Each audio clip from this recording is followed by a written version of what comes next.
Durant le mois de février 2025, nous avons appris que Single Inferno, l'émission de divertissement de Netflix qui est pas mal cotée, aura droit à une nouvelle saison, mais cette même année. C'est-à-dire que début janvier 2025, nous avons eu droit à la 4e saison de Single Inferno et du coup, en fin 2025, nous allons avoir la 5e saison, étant donné que l'émission a super bien marché. Mais c'est vrai qu'on va pas se mentir que la dernière saison a eu pas mal de critiques, a été pas mal décriée de la part des fans et a divisé aussi pas mal le public. Donc on va un peu en parler aujourd'hui dans ce Soshi s'exprime, où je vais vous donner un peu mon avis du coup de l'émission, vu que je l'ai regardée, mais pas en entier du coup, spoiler alert, je ne l'ai pas regardé en entier, mais du coup on va en parler du pourquoi je ne l'ai pas regardé en entier. Mais il n'empêche que je me suis quand même pas mal informée après sur la suite de mon côté par-ci par-là. Mais on parlera de tout ça. Petit disclaimer également, ici on n'est pas là pour ramener de la haine sur qui que ce soit, parce qu'il y a pas mal de haine qui sont envoyées à certains candidats de par certaines actions qui ont été faites durant le tournage et qui du coup ont été montrées en fait pendant les épisodes, et que le public a pas forcément bien pris, et du coup moi je suis pas pour ça, on n'est pas là pour jeter la pierre aux gens, être méchant. Je vais vraiment vous donner juste mon avis de cette saison, de ce que j'ai ressenti, mais également vous donner du coup la part du public, parce qu'il n'y a pas que moi, hein, j'ai vu qu'il y a pas mal de personnes qui ont des choses à reprocher à la saison 4. Du coup, écoutez, c'est parti. Je vais également dans le même temps boire un petit peu de cappuccino pour me réveiller.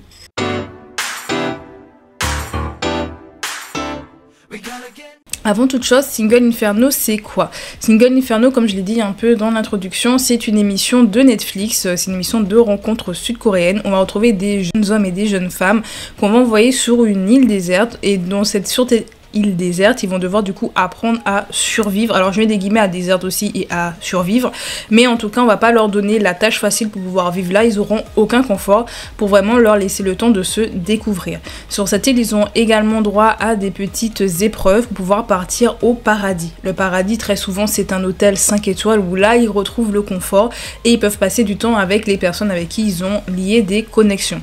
En plus de ça, lorsque l'on est en fait en enfer, on n'a pas le droit de parler ni de profession ni de son âge, parce qu'on sait qu'en Corée du Sud, l'âge et la profession peuvent impacter énormément les relations. D'ailleurs, pour pouvoir vous donner un peu un exemple, j'ai vu que Alt K-pop, je sais pas si Alt ou Alt K-pop, je sais pas comment on le dit, hein. Je crois que c'est Alt K-pop.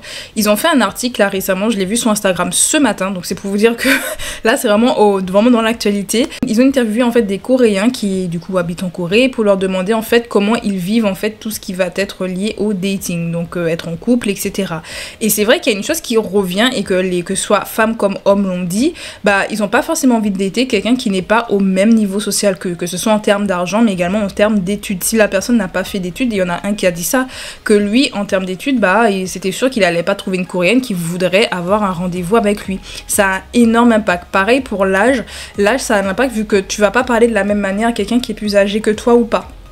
Donc étant donné que c'est pas mal important et que ça joue énormément sur les relations, ils interdisent ces deux informations là en enfer, mais ils ont le droit du coup d'en parler lorsqu'ils sont au paradis, donc lorsqu'ils ont déjà commencé à fonder ou en tout cas à créer quelque chose.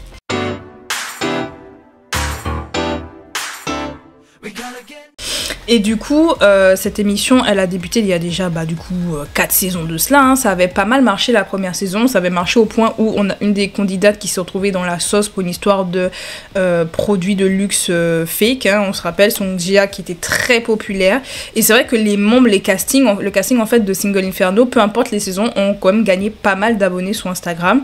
En tout cas, le public a cette impression-là que de plus en plus avec les saisons, comme ils ont vu que ça marchait et que toutes les personnes qui ont participé à Single Inferno ont vraiment eu un boost dans leur carrière. Alors pas tous, mais en tout cas la majorité du casting qui s'est bien fait voir a réussi à pouvoir un peu médiatiser leur carrière à eux et aller un peu plus loin. Et bien du coup, ils partent du principe que les personnes qui participent maintenant veulent juste la fame.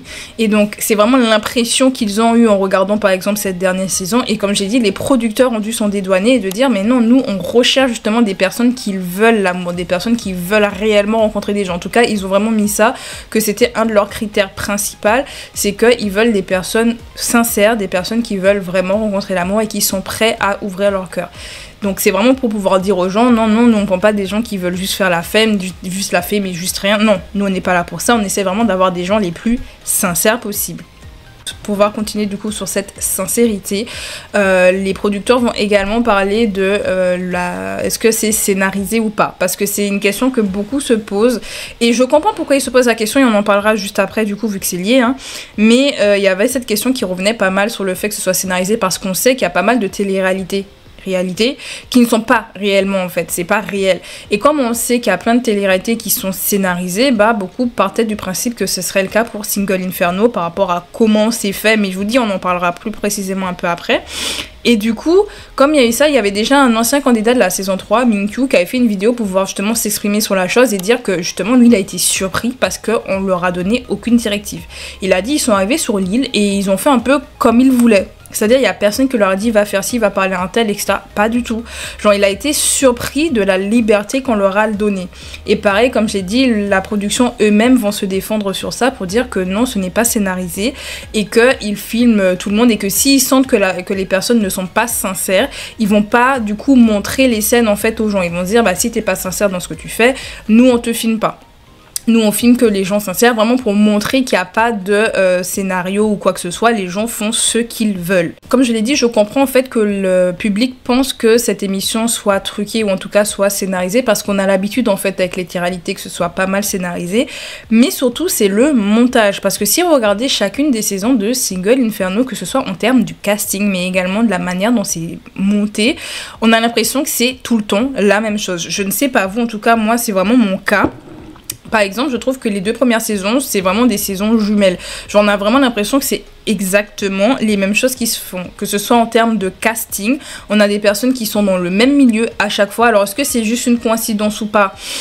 Honnêtement, je pars du principe qu'au casting, ils savent le type de personnage qu'ils veulent. C'est-à-dire qu'une fois que tu as une première saison qui marche, tu vas te dire, vas-y, tel et tel type de personnage, ça marche, ça divertit le public. Donc, si on peut avoir des personnalités à peu près similaires, pourquoi pas. J'en suis sûre qu'ils jouent sur ça, parce que tu peux pas avoir des personnes de la même condition, c'est-à-dire les mêmes métiers qui agissent à peu près de manière similaire dans toutes les saisons.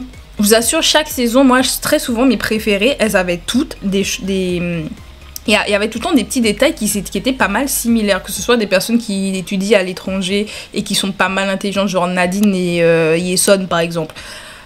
Vous voyez, genre des personnages à peu près similaires, où là on a par exemple Dex et Junso, je suis désolée, pour moi c'est pareil. Vraiment, chaque saison, que ce soit saison 1, saison 2, saison 3, saison 4, on peut retrouver soit des personnes qui ont travaillé au même endroit ou travaillent toujours au même endroit, ou sont dans le même milieu, que ce soit la dernière saison, elles étaient quasiment toutes mannequins par exemple, ou sinon, comme dit, ils sont même milieu, même métier, parfois même en termes de physique, des fois il y en a qui sont limite similaires à ceux qu'on a eu dans certaines saisons. Je vous assure, je suis sûre qu'ils ont un cahier des charges du type de candidat qu'ils attendent. C'est-à-dire qu'ils veulent, de toute manière, leur principe c'est de pouvoir divertir le public. Alors oui, ils veulent de l'amour et ils veulent des gens sincères, certainement. Pourquoi pas? Moi je vais pas commencer à diffamer et dire qu'ils disent n'importe quoi. Je pense sincèrement qu'ils veulent des personnes qui veulent réellement rencontrer l'amour. Mais quand même, dans leur cahier des charges et dans leur recherche de candidats, ils savent très bien quel type de personnage il leur faut. Ils savent très bien, tiens, je veux une personne qui est un peu différente de tout le monde, je veux une personne qui est un peu plus sexy, une personne un peu plus mignonne. Ils veulent pouvoir cocher toutes les cases pour en fait pouvoir toucher tout type de public, parce que c'est ce qu'ils veulent. Si tu regardes et que tu te reconnais en quelqu'un, ça marche, tu vas forcément beaucoup plus regarder et être du côté de tel ou tel type de personnage. Donc, ils font exprès de sélectionner tel type, mais au final, on a vraiment cette impression qu'on a à chaque fois, entre guillemets, la même chose. Et en même temps, le casting a quand même... On va dire, il y a par moments des personnes qui ont des personnalités assez fortes qui permettent de vraiment se détacher et d'être vraiment à part. Genre Guani, saison 3, même jusqu'à aujourd'hui, je me rappelle de son nom. Pour vraiment vous dire, il y a certaines personnes, en fait, certains candidats qui arrivent vraiment à se démarquer parce qu'ils sont totalement différents ou vraiment ils captivent le public d'une manière ou d'une autre, que ce soit positive comme négative, je précise. Et du coup, je me dis... Il y en a qui arrivent à se défaire de ça, mais il y en a d'autres, je trouve, en termes de personnalité, entre guillemets, c'est un peu calqué. Je mets des guillemets à calquer. Mais vraiment, pour moi, c'est juste un type, en fait, de personne. Ils se disent, tel type, on en a besoin dans notre émission. En tout cas, c'est ce que j'ai l'impression et c'est comme ça que je l'interprète. Pareil, comme j'ai dit, c'est la manière dont c'est monté. Les épisodes se terminent tous de la même manière. C'est-à-dire, toutes les saisons, on finit de la même façon. Regardez bien, à chaque fois, on a toujours un ou une candidate qui a un panel de personnes qui sont derrière elle ou derrière lui. La seule saison où on a d'ailleurs eu un gars qui a eu un succès aussi grand, bah, c'était la saison de Guani. Et ils ont fini l'épisode avec Guani qui avait 3 candidates qui l'avaient choisi. Pareil pour toutes les saisons. Cette saison-là, c'était Sian, désolé pour le spoil. Mais on a eu par exemple Sian qui a eu plusieurs candidats devant elle. La saison, donc pas saison 3 mais saison 2, c'était Seulki qui avait eu plusieurs candidats. Et première saison, c'était Songjia. Et vraiment les gens ont remarqué, genre ils ont montré, il y a des personnes qui ont fait le montage, c'est exactement la même scène. À chaque fois, c'est quasiment la même scène. Alors quand ils partent, ils font pas les mêmes choses. Mais quand on te montre la scène en général, c'est pareil, c'est similaire. Et le fait que ce soit autant similaire, qu'on ait toujours un personnage qui est souvent le plus ou la plus adulée, à un moment donné, ça fait un peu redondant et les gens finissent par se poser la question du est-ce que c'est pas scénarisé. Ensuite, autre chose qui, je pense, a beaucoup induit du coup le public, entre guillemets, en erreur sur la partie scénarisée, c'est que on voyait souvent les mêmes personnes. On voyait souvent les mêmes personnes, en tout cas saison 4. Ça, c'est mon avis personnel. Mais saison 4, alors dans toutes les saisons, t'as toujours, comme je l'ai dit, un personnage principal. Il y a toujours un couple principal qui est beaucoup plus mis en avant. Genre l'année dernière, on avait Guani, le gars, on le voyait tout le temps. Même quand il n'y a pas des scènes avec lui, on le voyait. Qu'on le veuille ou non, chaque saison, il y a une personne qui est beaucoup plus populaire que les autres. Et si la personne on l'apprécie, ça gêne entre guillemets pas, mais si par exemple tu ne l'apprécies pas, souvent tu vas te dire, purée, on voit encore cette personne, j'en peux plus, etc. Cette saison, c'est exactement ce qui s'est passé, et c'est quelque chose aussi qui a pas mal du coup été un facteur négatif pour Sian et Junso par exemple, parce que ça a été un des couples phares de la saison. Alors à ce qu'ils soient encore ensemble, tant mieux pour eux, hein. Mais c'est vrai que leur couple n'a pas forcément déjà d'une été apprécié de tous. Il y a des gens qui soutiennent ce couple, mais il y en a d'autres qui ne le soutiennent pas de la manière dont il s'est formé, de certaines choses qui ont été filmées et montrées à l'écran, comme par exemple la scène du lit. Voilà, la scène où Junso rejoint Sian dans le lit, etc. Ça a entre guillemets choqué pas mal de gens. Les gens se sont dit, mais attends, il a pas fait ça avec ses autres dates, tous les autres dates Sian a fait avec les autres gars, ils ne sont jamais mis dans son lit, même si elle a proposé, ils sont jamais allés. Bref, je sais pas si vous vous rappelez, mais ça a tellement fait parler cette scène du lit qu'il y a des gens vraiment, ils sont restés focus sur ça. Moi, qu'ils soient dans le lit ou pas, c'est pas mon problème, mais c'est vraiment la manière plutôt moi dont le groupe a été formé qui m'avait quelque peu chafouiné. Mais je me suis dit, bon ok, ils se sont formés, what else. Mais le problème derrière, c'est qu'on les voyait tout le temps. On ne voyait que, et pour les personnes par exemple qui n'appréciaient pas ce couple, moi je vous le dis, hein, moi je faisais des avances rapides parce que je vais pas vous mentir, ça m'intéressait pas leur conversation. C'est horrible à dire, mais moi, il m'intéressait pas. Moi, je voulais plus voir à la limite Arin et Dango. Et le truc, c'est que quand tu faisais avance rapide, tu te rendais vite compte. D'ailleurs, il y a un compte Instagram qui a fait qui faisait en fait l'analyse du coup du temps d'écran de chaque candidat. La personne qu'on voyait le plus en termes de pourcentage, ça a été Sian, et puis on voyait Junso juste en dessous. Et ça m'a pas choqué. Et vraiment, pour vous donner, là, c'est aussi une part de mon avis à moi. J'en parlais avec une amie qui regardait du coup l'émission, et j'ai parlé de ça avec plusieurs personnes, mais la première personne avec qui j'en ai parlé, c'était une de mes amies très proches qui regarde l'émission, et je lui disais, écoute, moi je sais pas si je vais continuer l'émission, d'ailleurs j'ai arrêté après l'épisode 8, j'ai arrêté, donc j'ai quand même regardé 8 épisodes, hein. Voilà. Mais je lui ai dit en fait je peux pas parce que j'ai cette impression qu'en fait on voit que Sian et ça me fatigue, Sian et Junso, et en fait leur couple, et je lui ai dit moi c'est juste leur couple m'intéresse juste pas en fait, leur couple m'intéresse pas. Déjà en plus je trouvais que dans cette saison, bon ça c'est à part que bon les conversations elles volaient pas très haut, mais c'est surtout genre j'étais en mode mais j'en peux plus. Et mon amie m'a dit, j'ai pas cette impression. Elle avait pas l'impression de les voir autant. Elle a regardé les épisodes d'après, vu que moi j'ai arrêté l'émission après. Elle m'a dit, mais en fait, t'avais pas tant tort que ça. On voit quasiment que eux. Et toutes les personnes qui parlent de Single Inferno en réalité, en tout cas les gens que j'ai vus en parler, avaient tous la même réflexion mais en fait, on regarde Sian Inferno en fait. Genre, il y a plein de gens qui disaient ça, mais en fait, c'est l'émission de Sian, c'est l'émission de Sian et Junso, parce qu'en fait, on voyait limite que eux, mais surtout Sian. Et du coup, ça a provoqué pas mal de hate, du coup, sur Sian et par la suite aussi Junso, parce que, entre guillemets, l'histoire du lit, hein, mais surtout le fait qu'on ne voit que... On voit pas les autres, et donc forcément les gens qui regardent l'émission pour voir les autres types de personnages là qu'ils ont sélectionnés, ils ont cette impression un peu d'être leurrés et de se dire mais pourquoi vous insistez beaucoup sur eux alors qu'il y a d'autres couples qui sont de cette formée. Si on rappelle ce que la production a dit, ils disaient bien que eux ils montraient à l'écran les personnes les plus sincères parce qu'ils l'ont dit et vraiment ça c'est des choses, ils ont beaucoup parlé la production cette année parce qu'ils ont vu le backlash et je pense que c'est ça qui a fait que la production a beaucoup plus parlé cette fois-ci, c'est qu'il y a eu un backlash énorme parce que du coup, comme dit, on voyait que Sian et Junso et eux ils ont dit en fait que ça a été un peu surprenant de leur part quand ils ont vu ce couple se former et ils ont vraiment vu que c'était sincère, que leur relation était sincère et ils avaient envie de le montrer en fait parce que eux ça les fascinait. Donc on peut comprendre que eux justement de la manière dont ils ont tourné l'émission, ils se sont dit on va vraiment se focus sur les relations qui semblent pour eux les plus sincères parce que c'est ce qu'ils ont dit qu'ils feraient. Sauf que dans tout ça, il y a des couples qu'on ne voyait pas du tout même. Il y a des gens qui ont fini ensemble à la fin et il y en a plein qui étaient étonnés à se dire ah ok mais en fait on les a même pas vus en enfer se parler et il est là le problème. Le problème, il est là, c'est que du coup, ça cache des choses. Pareil, il y avait eu une scène avec c'est Jiyeon, si je dis pas de bêtises. Donc, c'est une des candidates d'ailleurs qui a pas mal été. Enfin, elle fait partie des candidates que beaucoup ont soutenues et se plaignaient un peu du manque d'intérêt de la part des candidats masculins parce qu'elle a la peau un peu plus mate. Et il y a souvent une candidate à la peau mate. Regardez, chaque saison, on a toujours une candidate à la peau mate. Et soit elle finit avec un gars, il n'y a qu'un seul gars qui lui, contre guillemets, lui court après, soit elle finit toute seule. Voilà, l'année dernière, en saison 3, je sais plus comment elle s'appelle. Je la suis, elle s'appelle Jessica, je crois, en ligne, je sais plus.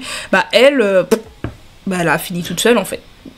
Et du coup, par rapport à ça, il y en a beaucoup qui suivaient Jiyeon et qui avaient envie de voir son couple avec Taewon au paradis. Parce que moi, je les trouvais très mignons quand ils étaient en enfer.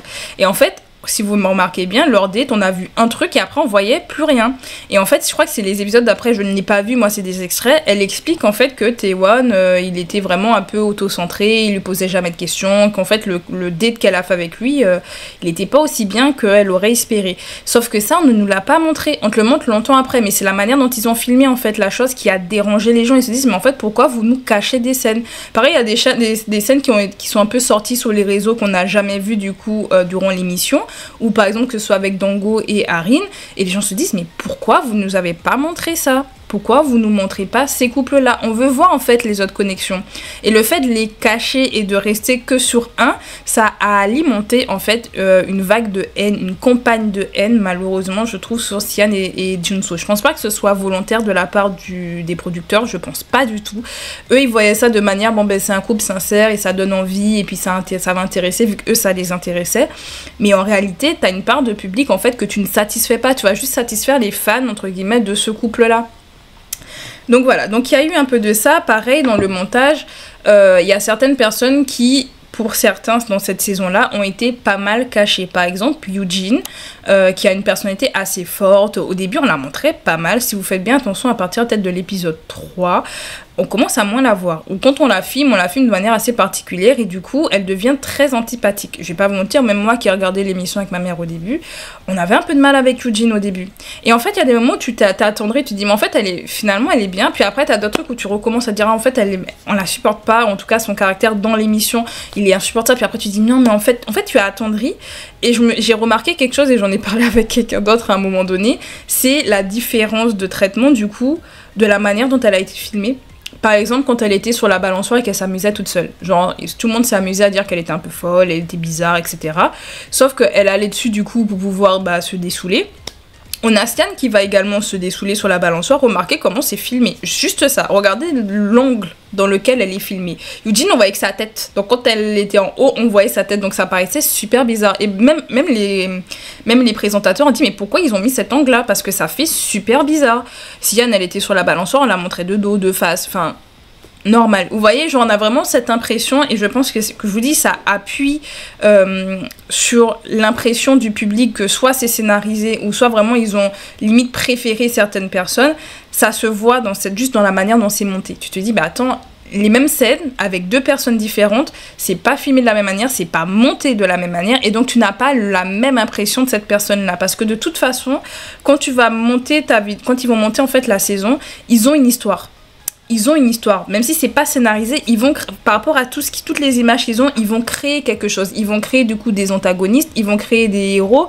C'est une émission certes, mais ils vont créer des choses juste avec des images. Pareil, Junso s'était pris un peu une vague de haine parce qu'il avait soi-disant ignoré Eugene. Et le casting eux-mêmes du coup ont démenti pour dire mais non, ils regardaient la scène, ils ont dit non mais en fait c'était un peu le bordel, tout le monde allait dans tous les sens, c'était le chaos. Et en fait il l'a juste pas vu. C'est pas qu'il l'a ignoré, il l'a juste pas vu. Mais la manière dont ça a été montré un peu, entre guillemets, à l'écran, et l'interprétation qu'il y a eu derrière de la part du public, les gens se sont dit, bah Junso, il a vraiment un mauvais comportement, il a préféré l'ignorer. Enfin, je comprends le côté où les gens pensent que c'est scénarisé et la manière dont c'est monté, etc. Ils ont créé, en fait, la production, qu'ils le veuillent ou non, ils ont créé quelque chose, ils ont créé des impressions de la part du public. Et ça, bah, du coup, enchaîné derrière, bah, soit des vagues d'amour pour certains personnages, tels que Théo. Théo, il a pris beaucoup d'amour. Jiyeon, elle a pris beaucoup d'amour. Eugene, quand même, à la fin, beaucoup de gens ont reproché, du coup, à la production de ne pas l'avoir assez mise en avant parce qu'elle avait l'air super drôle. Le casting l'adore. Et donc, beaucoup se sont dit, pourquoi on la voit pas autant? Donc, il y a une vague d'amour pour eux, et puis il y en a d'autres qui sont pris une vague de haine parce que soit on les montrait trop, soit si on les montrait justement beaucoup, on les montrait dans certains côtés qui plaisaient moins à d'autres personnes, et du coup ça donnait plus de grain à moudre du coup aux haters. Comme je dis, je crois pas qu'ils cherchaient à avoir des gens qu'on allait détester ailleurs. Je pense pas que justement eux ils voulaient qu'on les déteste. Je pense vraiment qu'ils voulaient qu'on adore ce couple. Ils ont énormément forcé avec, sauf que cette année je pense que c'est pas passé.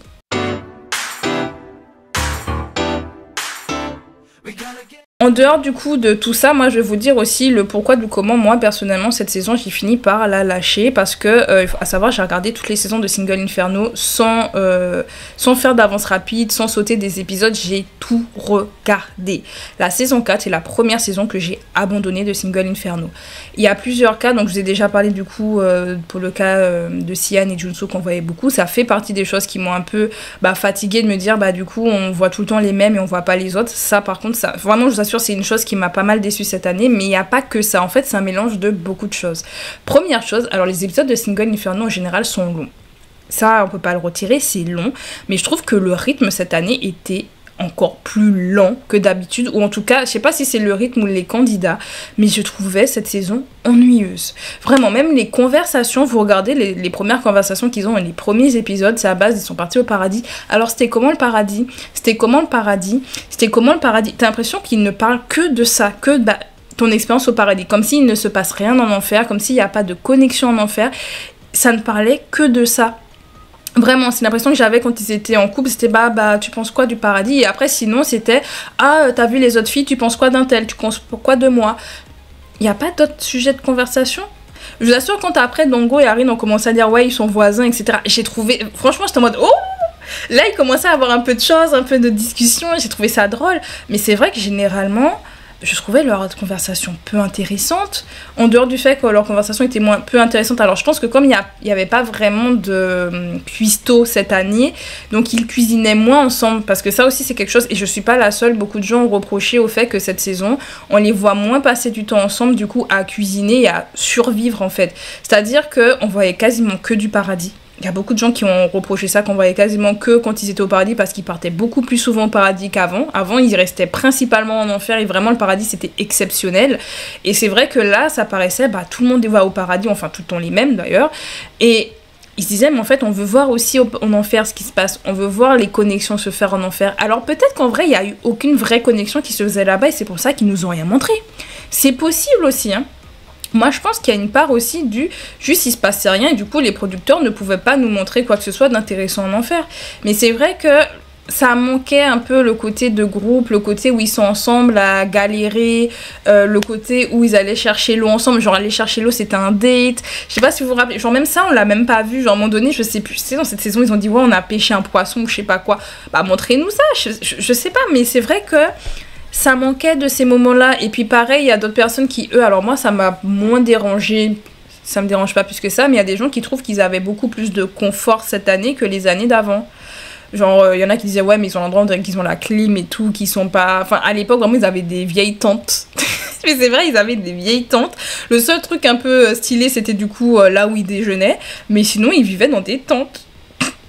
Et les gens disaient, mais ouais, en fait, ils ont beaucoup plus de confort en enfer, et du coup, l'enfer paraît plus aussi dur, entre guillemets, qu'à l'époque. Alors qu'au début de la saison, ils montraient l'inverse. Au début de la saison, on voyait même les filles faire du feu par elles-mêmes, on les voit galérer au début. Après, saison 3, on voit qu'ils ont essayé de faire ça et de nous montrer justement comment ils galèrent, comment la vie est dure et tout. Ils mangent juste une patate et tout, genre... Vous voyez, au début, on sent qu'ils ont essayé de nous montrer vraiment ce côté un peu, c'est l'enfer. Mais après, on le voyait plus trop. Et comme on voyait plus trop ce côté, ouais, c'est vraiment l'enfer, qui sont en souffrance. Genre, vraiment, première saison, je me rappelais, ça parlait tout le temps du purée, on peut enfin manger de la viande, on peut enfin boire du café. Genre, tellement, ça les traumatisait, tellement ils étaient en mode, non, mais mon confort me manque. Vous voyez que là, saison 4, ils sont contents, mais on a l'impression qu'ils sont plus genre en mode, waouh, trop bien, on est dans un hôtel 5 étoiles. C'est plutôt ça, plutôt que on retrouve un vrai confort. Je sais pas si vous voyez ce que je veux dire. Donc il y avait également cette partie-là. En tout cas, il y a eu ça. Et vraiment, moi, je vous dis, c'est le manque de profondeur, la longueur des épisodes, du coup, parce que ça paraissait long et lent. Pour vous dire, j'avais regardé 2 épisodes, du coup, toute seule. Normalement, je l'ai regardé avec ma mère et ce jour-là, on n'était pas ensemble. Donc, du coup, on a regardé chacune de notre côté. Non, on a regardé un. Il y a un qu'on a regardé ensemble et l'autre, on a regardé séparé. J'ai trouvé l'épisode giga long. Vraiment. Et vraiment, de base, je trouve que c'est long, mais là, je me suis dit, mais l'épisode il dure 4 heures, c'est pas possible, j'en pouvais plus. Je trouvais l'épisode ennuyeux. Vraiment, je sais pas si ça manquait de rythme ou vraiment si c'est la personnalité des personnes qu'on montrait à l'écran, mais c'était vide. Vraiment, je n'ai rien ressenti. Et je vous dis, à part le couple de Dongo et Arin, j'ai rien ressenti du tout pour aucun candidat. J'ai pas réussi à être contente d'avoir plusieurs couples. Généralement, il y a plusieurs couples qui te disent ah, eux, ils vont rester ensemble longtemps. Ah, eux, je sens qu'il y a un peu un truc. Genre, j'ai eu moins cette impression-là dans cette saison-là. Aussi, je trouve ça dommage que les personnes qu'on a ajoutées, mais de toute façon, comme dit, ils ont focus beaucoup sur Sian, mais ils ont ajouté des personnes qui avaient quand même de la personnalité et on les a pas assez montrées, genre Helene. Je trouve ça trop dommage. Elle avait tout. Franchement, ils l'ont teasé en mode elle va tout bouleverser dans la maison. La villa est en feu, etc. Que dalle. Que dalle. Eileen est arrivée, c'est comme si, pareil pour le nouveau, je me rappelle même plus comment il s'appelle, le nouveau candidat homme. Pour vous dire, en fait, on le voit tellement pas. D'ailleurs, dans les analytics, c'est le dernier. C'est tellement le gars, on l'a pas vu. Genre, tu ajoutes des nouveaux pour qu'ils renversent un peu les cartes, hein, pour qu'ils redistribuent les cartes, mais il se passe rien. Là, il s'est rien passé. Alors que Eileen, surtout dans son cas, je trouve qu'elle avait une personnalité où elle pouvait shine en fait. Elle pouvait vraiment faire des trucs de zinzin, mais on la voyait pas en fait. Et c'est vraiment pour moi ce qui a été dommage dans cette saison, c'est que vraiment on a trop focus sur les mêmes personnes. Ça a été beaucoup trop long. Ils n'ont pas réussi à rajouter, je trouve, selon moi, du rythme. Et vraiment, il manquait de certaines scènes qui étaient vraiment, on va dire, pour moi, primordiales qu'on avait dans les anciennes saisons où c'était le moment ensemble. Il y a eu des moments ensemble où ils étaient tous ensemble, mais je trouvais ça sympa. Mais je pense qu'on n'en a pas eu assez et je pense que c'est ce qui a dérangé aussi pas mal le public parce que j'ai vu beaucoup de gens s'en plaindre. En tout cas, j'espère que pour la prochaine saison de Dune, ils vont aussi essayer de se renouveler parce que vraiment, et ça c'est un point positif, j'aurais dû le mettre, hein, parce qu'il n'y a pas que du négatif en vrai dans cette saison, mais ils ont essayé de faire quelque chose de nouveau, ils ont vraiment innové cette saison, même si, on va dire, le fil conducteur en général est le même. On a toujours le même fil conducteur. De toute façon, c'est une émission, c'est toujours la même émission, donc tu peux pas non plus faire des milliers et des cents. Mais quand même, ils ont essayé de faire de la nouveauté. Que ce soit saison 3 et saison 4, les débuts étaient full différents pour vraiment surprendre et divertir le public en fait. Parce que forcément, on s'habitue, on sait ce qui se passe. Donc ils essayent vraiment de nous impressionner à chaque saison pour vraiment nous garder dedans. Mais vraiment, j'espère vraiment que prochaine saison, ils arrivent vraiment à répartir un peu plus, entre guillemets, la parole, à répartir un peu plus le temps d'écran de chaque candidat, qu'on ait beaucoup plus de couples ou de formation de couple, qu'on ait un peu plus d'amitié, je sais pas, qu'on ait un peu plus de tout ça, parce qu'il y a des scènes, hein, je dis pas qu'il y en a pas, c'est ça le truc, c'est que t'as des petites scènes d'amitié et tout, et tu te dis, oh, il se passe des choses, mais pas assez. Vraiment pas assez, et en fait, le problème, c'est qu'on se focus à un moment donné trop sur les mêmes personnes, et pour moi, vraiment je vous assure, pour moi ça a été le point négatif de la saison et ça a créé beaucoup trop de hate. Vraiment ça m'a fait un peu de la peine pour Sian, à savoir en plus que Sian a été une ancienne participante de Produce 48. Elle a fait partie en plus des participantes que j'ai adorées. Je ne l'ai pas reconnue au début, c'est après quand j'ai vu les vidéos en ligne, j'ai fait purée, je l'aimais trop elle à l'époque. Et en fait ils ont réussi à moi-même me faire changer d'avis sur elle. Genre à la base je l'aimais bien. À la base, je l'aimais beaucoup et je me suis retrouvée à être lassée en fait de la voir. Et je me suis dit, ils ont quand même réussi à faire ça quoi. Ils ont quand même réussi à faire ça alors que de base, c'est un personnage que j'aime bien, Sian. Bon, après, on la connaît en tant que candidate dans Produce, donc forcément, c'est pas le même univers, c'est pas le même contexte. Mais quand même, ils ont réussi à faire en sorte qu'elle me devienne antipathique. En mode, c'est bon, je l'ai trop vue à l'écran. Mais après, c'est pas pour autant non plus que je vais aller sur ses réseaux sociaux et l'insulter. Les gens qui font ça, vous par contre, vous avez des problèmes. Voilà, je vous le dis. Laissez-les tranquilles. Genre que vous aimez leur couple ou pas. Que vous les aimez pas, bah écoutez, passez votre chemin, c'est tout. Voilà. Moi, je commente pas, d'ailleurs, je like tous leurs posts généralement. Généralement, je like tous leurs posts parce que j'ai aucun souci, personnellement, en soi. Genre, je me dis, c'est une émission et c'est leur personnage dans l'émission, généralement, que j'aime pas. Et puis, ça dépend du montage. Le montage que la production a décidé de faire, ça joue énormément. Donc bref, en tout cas, c'était du coup saison 4 de Single Inferno. Je sais pas ce que vous avez pensé de cette saison, peut-être que vous l'avez adorée. Je sais qu'il y a des gens qui l'ont adorée, mais principalement les gens avec qui j'ai parlé de cette émission, on est plein à avoir eu beaucoup de mal. Quelle est votre saison préférée de Single Inferno? Quels a été vos personnages préférés? Parce que moi je parle en termes de personnages, on les connaît pas dans la vraie vie, je le rappelle. Ils sont dans un contexte assez particulier, ils sont sur une île, ils ont personne, ils ont pas de civilisation normale. Tu n'es pas dans ton état normal quand tu es là-bas. Voilà, il faut quand même rappeler, ce n'est pas forcément full toi, entre guillemets, toi dans la vie de tous les jours. Donc on va pas commencer à hate qui que ce soit. Et puis il y a un montage derrière. On rappelle, il y a du montage derrière. Et forcément, les gens qui font le montage attendent que tu aies une certaine réaction. Soit ils veulent que tu aimes quelqu'un, soit ils veulent que tu détestes quelqu'un. Juste à le rappeler, voilà. Donc bref, donc qui a été du coup votre personnage préféré? Dites-moi tout ça en commentaire. Et qu'est-ce que vous attendiez du coup pour la prochaine saison? Peut-être que vous avez adoré d'ailleurs cette saison. Et bah, dites-moi pourquoi d'ailleurs. Dites-moi tout ça en commentaire. Si vous avez aimé la vidéo, pensez à mettre un like, pensez à vous abonner pour ne rien rater de mes futures vidéos. Alors je parle bien sûr pas que d'émissions, hein. Je parle principalement de K-pop, en tout cas du monde de la Corée en général. Bref, on se dit à bientôt pour de nouvelles vidéos. C'était Audrey. Salut.